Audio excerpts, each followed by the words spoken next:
नमस्कार दोस्तों, स्वागत है आपका हमारी इस विजन आईएएस जो टेस्ट सीरीज है उसकी वीडियो के अंदर। ये दूसरा वीडियो है। इससे पहले एक वीडियो आ चुका है जिसके अंदर हमने 1 से 10 क्वेश्चन डिस्कस किए थे। ठीक है, वीडियो की लेंथ हम छोटी रखेंगे ताकि हम इसका अच्छे से एनालिसिस देख पाएँ, आपका टाइम बचे। ठीक है, तो चलिए वीडियो शुरू करते हैं। तो पहला क्वेश्चन क्या कहता है हमारा कि मूल अधिकारों के संदर्भ में निम्नलिखित कथनों पर विचार कीजिए या निम्नलिखित कथनों में से कौन सा कथन सही है। पहला कथन कहता है वे उल्लंघनीय प्रवृत्ति के हैं और उनमें संशोधन नहीं किया जा सकता। दूसरा कथन कहता है वे राज्य और निजी व्यक्ति दोनों की कार्रवाई के विरुद्ध उपलब्ध हैं। तीसरा कथन कहता है वे कार्यपालिका और विधायिका दोनों को निरंकुश पर नियंत्रण के रूप में कार्य करता है।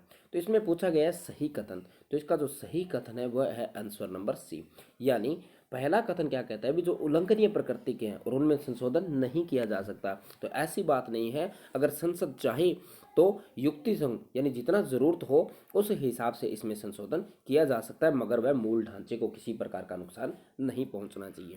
साथ ही साथ ये जो अधिकार है वो राज्य और निजी व्यक्ति दोनों के लिए पर क्या होते हैं, लागू होते हैं। यानी निजी व्यक्ति जिसको हम बोलते हैं भी जो अस्पृश्यता का जो अधिकार है, जो छुआछूत का अधिकार है, आर्टिकल नंबर जो हमारा 17 है, वो कहीं न कहीं निजी व्यक्ति पर भी क्या होता है, लागू होता है। अगला कहता है भी कार्यपालिका और विधायिका दोनों पे भी जो उनकी निरंकुशता का क्या करता है, नियंत्रित करता है। यानी अगर कार्यपालिका चाहे वो विधायिका हो, अगर किसी मूल अधिकार का उल्लंघन होता है तो वह सीधा सुप्रीम कोर्ट में या फिर वह हाई कोर्ट के अंदर जा सकता है।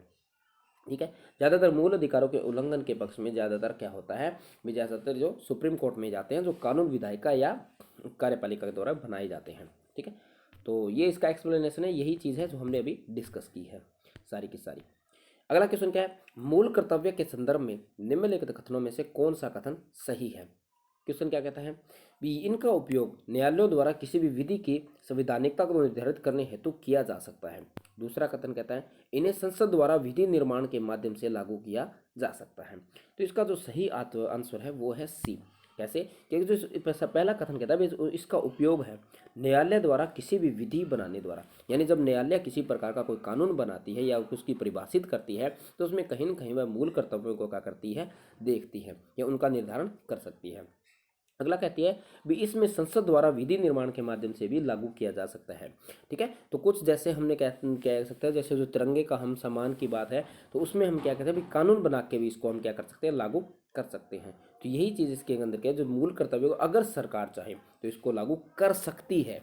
ठीक है, कर सकती है यानी जिसकी संभावनाएं बन सकती हैं। ठीक है, तो यही चीज़ इसके अंदर लिख रखी है। जैसे इसमें कहा भी जो राष्ट्रीय गौरव अपमान निवारण अधिनियम 1971 है, वह कहीं न कहीं जो राष्ट्रीय प्रतीकों का जब अपमान होता है, जिसमें है जो आईपीसी की धारा 389 है, उसके अंदर भी ये बात कही गई। 300 है या 289 है, वो आप थोड़ा सा देख लेना। ठीक है, तो ये जो होता है कहीं ना कहीं जो हमारे जो संवैधानिक तौर पर जो हमें प्रतीक दिए गए उनका अगर हम उनका अपमान करते हैं तो हमें सजा दी जा सकती है। अगला क्वेश्चन क्या कहता है, संविधान में अपनाई गई भारतीय पंथ निरपेक्षता की निम्नलिखित में से कौन सी विशेषताएं हैं। यानी जब हमने पंथ निरपेक्षता अपनाई थी तो उसके बारे में हमें बताना है। पहला कथन कहता है यह धर्म एक व्यक्तिगत विषय है तथा राज्य द्वारा इसमें कोई भी हस्तक्षेप नहीं किया जाएगा। अगला कहता है भी किसी भी नागरिक को धर्म या जाति के आधार पर राज्य के किसी भी शैक्षणिक संस्थान में प्रवेश से वंचित नहीं किया जा सकता। अगला कथन कहता है प्रत्येक धार्मिक संप्रदाय को बिना किसी प्रतिबंध के धर्मार्थ संस्थानों की स्थापना व पोषण का क्या है, अधिकार है। तो इसका जो सही कथन है, इसका सही कथन है केवल और केवल केवल दो। ठीक है, कैसे, क्योंकि धर्म एक व्यक्तिगत विषय है और राज्य इसमें हस्तक्षेप नहीं कर सकता है। तो ये बात क्या थी, जब हमारी जो उद्देशिका आपने अपनाई तो इसमें प्रत्यक्ष रूप से ये बात इसमें नहीं लिखी थी। तो ये हमारा क्या हो जाता है, कहीं ना कहीं हमारा जो जब संविधान अपनाया गया था तो इस बारे में ये बात कही गई है। यानी जब हमने उद्देशिका अपनाई थी तो धर्मनिरपेक्षता की बात हमने कभी उस प्रस्तावना के अंदर नहीं की थी। ठीक है, तो अगला कथन कहता है, जैसे दूसरा तो सत्य है, अगला कहता है भी प्रत्येक धार्मिक संप्रदाय को बिना किसी प्रतिबंध के धर्मार्थ या संस्थाओं को स्थापना करने की पोषण का अधिकार है। तो ये भी कहीं न कहीं गलत हो जाता है, क्योंकि उन पर कुछ प्रतिबंध लगाए गए हैं। जो धार्मिक संस्थाएं होती हैं वह स्वास्थ्य से संबंधित कोई निर्णय है, जो पेयजल से संबंधित कोई निर्णय, तो उस पर उन पर प्रतिबंध लगाए जा सकते हैं। ठीक है, तो पूछा गया सही कथन, तो सही कौन सा है, केवल और केवल दूसरा ही कथन इसका सत्य है। तो यही चीज़ इसके अंदर दी गई है। जो पहला कथन है वो गलत हो जाता है इसमें इसी प्रकार से, क्योंकि जो हमारी जो उद्देशिका हमने अपनाई थी तो इसमें मूल रूप से क्या थे, धर्मनिरपेक्षता या पंथ निरपेक्षता शब्द नहीं था। मगर हम संविधान जब पढ़ते हैं तो उसके अंदर जो हमारी धार्मिक स्वतंत्रता थी यानी अनुच्छेद 25 से 28 के बीच में, और अल्पसंख्यकों के अधिकार के संरक्षण की बात थी यानी अनुच्छेद 19 से 30 के बीच में। तो इनके बीच में क्या थी भी, कहीं ना कहीं हम ये कह सकते थे भी धर्मनिरपेक्षता के अंश हमारे संविधान के अंदर थे, मगर प्रत्यक्षता इन बातों को नहीं कहा गया था। अगला भी यही कहता है भी, जो आर्टिकल 29 है वो क्या करता है भी, ये बात कहता है भी किसी भी धार्मिक संस्थान होगी तो वहाँ पर किसी जाति या लिंग के आधार पर या मूल जाति होगी या भाषा होगी इसके आधार पर उनको प्रवेश से वंचित नहीं किया जा सकता है। तीसरा कथन यही कहता है भी धर्म की स्वतंत्रता क्या भी असीमित नहीं है। इसमें जैसे जो लोक व्यवस्था है, नैतिकता है या स्वास्थ्य संबंधित प्रतिबंधों के अधीन है ये सारी की सारी चीज़ें, यानी ये चीज़ सरकार उनमें देख सकती है। अगला क्वेश्चन क्या कहता है भी, उच्चतम न्यायालय के निम्नलिखित में से कौन से वाद मूल अधिकारों तथा राज्य के नीति निर्देशक तत्वों के बीच में क्या है, टकराव से संबंधित है। तो इसमें जो पहला है तो वो कहता है भी IR कोहली वाद जो कि 2007 के अंदर हुआ था। अगला कहता है जो गोलकनाथ वाद जो कि 1967 के अंदर हुआ था। फिर मेनका गांधी वाद जो कि काफ़ी इंपॉर्टेंट है, वो भी क्या हुआ था 1968 के अंदर। अगला है जो मिनरवा मिल्ले वाद था, वो कहाँ हुआ था 1980 के अंदर। तो इसमें ये पूछा गया भी कौन कौन से वाद है जो राज्य के हमारे जो फंडामेंटल राइट हैं और जो हमारे जो राज्य के नीति निर्देशक तत्व हैं उनके बीच में कहीं न कहीं अपवाद की बात थी। तो वे थे केवल हमारे जो गोलकनाथ वाद था और जो मेनका गांधी का वाद था। तो आंसर हो गया हमारा इसका बी। तो क्या कहता है, जो मूल अधिकार जो नीति निर्देशक के तत्व के बीच में जो टकराव हुए थे इसमें से कौन कौन से हैं। एक तो कौन सा था, जो चंपक दोहराईराज वाद था। ये लगभग कब हुआ था 1951 के अंदर जो पहला ही वाद हुआ था जो कहीं न कहीं संपत्ति से संबंधित था। ठीक है, अगला जो वाद हुआ था वह कौन सा था, गोलकनाथ का था। तो वो कब था 1967 के अंदर। इसमें भी था उच्चतम न्यायालय ने जो हमारी जो सुप्रीम कोर्ट ने उसने निर्णय दिया भी सस्सी किसी भी जो मूल अधिकार जो कि प्राकृतिक रूप से उल्लंघनीय है को समाप्त नहीं कर सकती थी। यानी सरकार किसी भी तरह से हमारे जो मूल अधिकार है उनको समाप्त या उनको कम नहीं कर सकती थी। ठीक है, तो इसने ये कहा कि जो मूल अधिकार है वो हमारे जो राज्य के नीति निर्देशक तत्व है उससे क्या है, कम कह सकते हैं भी अधिकतर है या कमतर नहीं है। ठीक है, फिर इसके अंदर 24वां 25वां संशोधन किया गया और इसमें कहीं न कहीं जो अनुच्छेद सी था उसको संविधान में जोड़ा गया था। फिर उसके अंदर जो केशवानाथ जो भारती का केस था जो काफ़ी इंपॉर्टेंट है, ये भी कहीं न कहीं क्या था, जो हमारे जो राज्य के नीति निर्देशक तत्व थे और जो हमारी जो मूल अधिकार थे उनके बीच में टकराव था। तो कौन कौन से आर्टिकल थे, जैसे हमारा 14 आर्टिकल था, 19 आर्टिकल था, 31 का आर्टिकल था, इसके तहत इसके अंदर वाद आया था और इसी के साथ इन्होंने 42वां संविधान संशोधन इसी में जो भूमिका निभाई थी।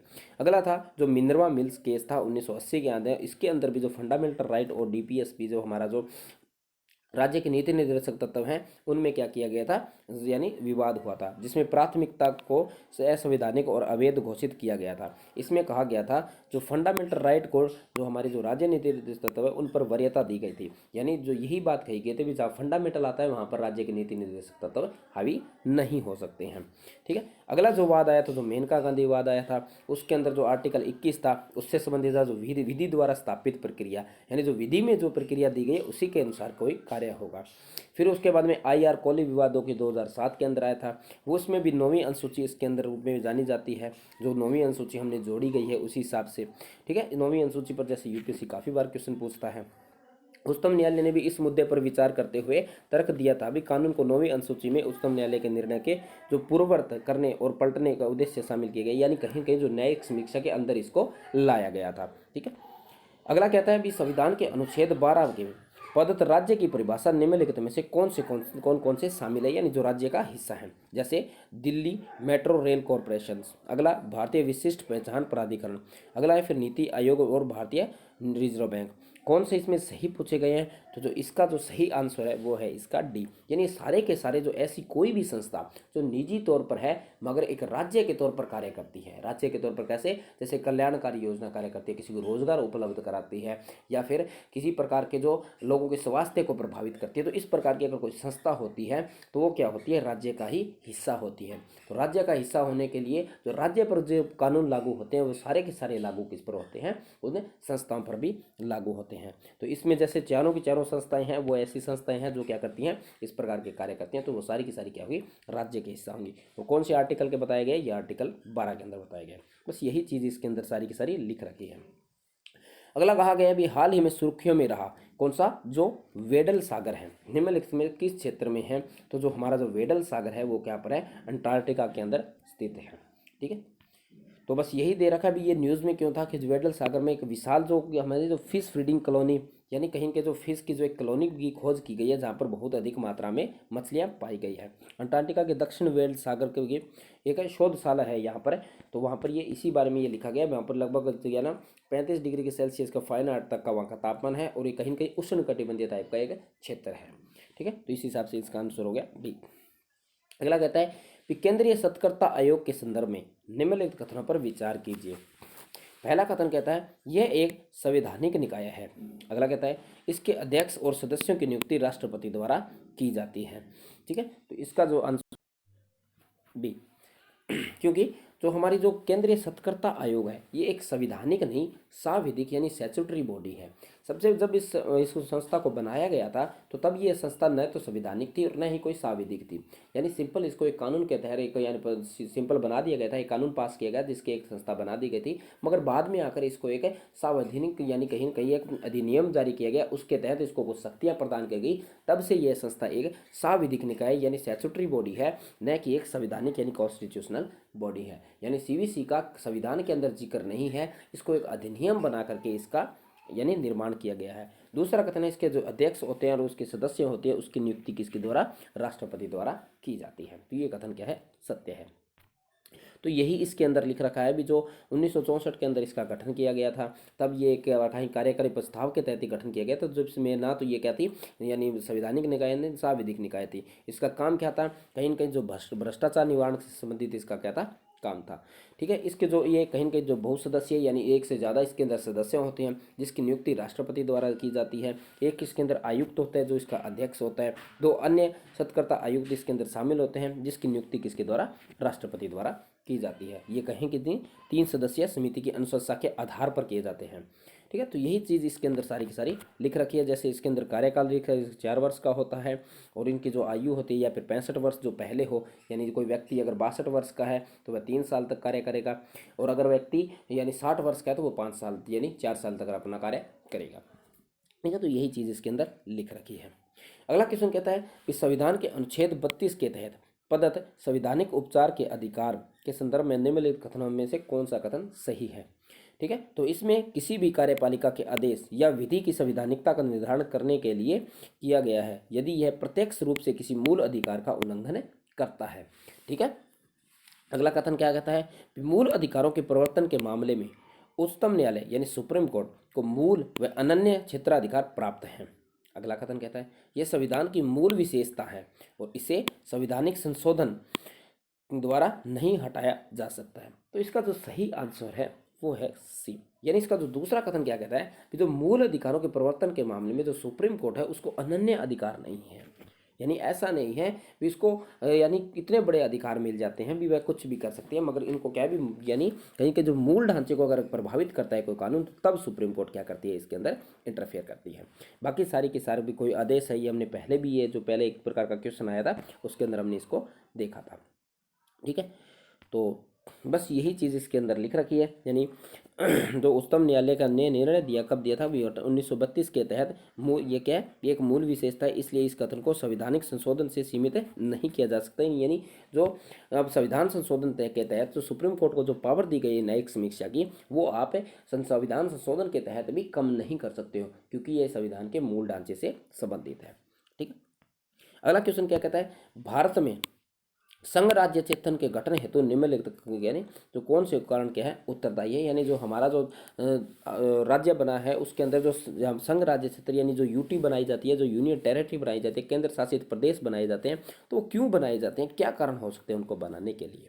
ठीक है। तो पहला है जैसे सांस्कृतिक विविधता, यानी हमारी जो संस्कृति है, जो विविधता है, वो अलग अलग होने के कारण कहीं न कहीं यूटी बनाने की ज़रूरत पड़ती है। दूसरा है सामरिक महत्व के लिए, यानी कोई यूटी ऐसी है जो कि बॉर्डर पे स्थित है या वहाँ की जिसकी लोकेशन कुछ इस प्रकार की सी है जो कहीं न कहीं हमारे देश को नुकसान पहुँचा सकती है, या फिर वहाँ पर व्यापार का जो हमारा हम कह सकते हैं भी कॉरिडोर है, तो उस हिसाब से हम उसको बना सकते हैं। अगला कह सकता है जनजातीय लोगों के हितों के लिए, तो ये बात भी कहीं न कहीं सही है, क्योंकि हम कहीं न कहीं जब जनजातीय लोगों के हितों की बात आती है तो हम क्या करते हैं, इनको कहीं न कहीं कंट्रोल यानी ड्यूटी बना देते हैं, ताकि इनका जो कंट्रोल है वो सीधा केंद्र सरकार के अंदर आता है और वो इनके कल्याण के लिए कुछ कार्य कर सकती है।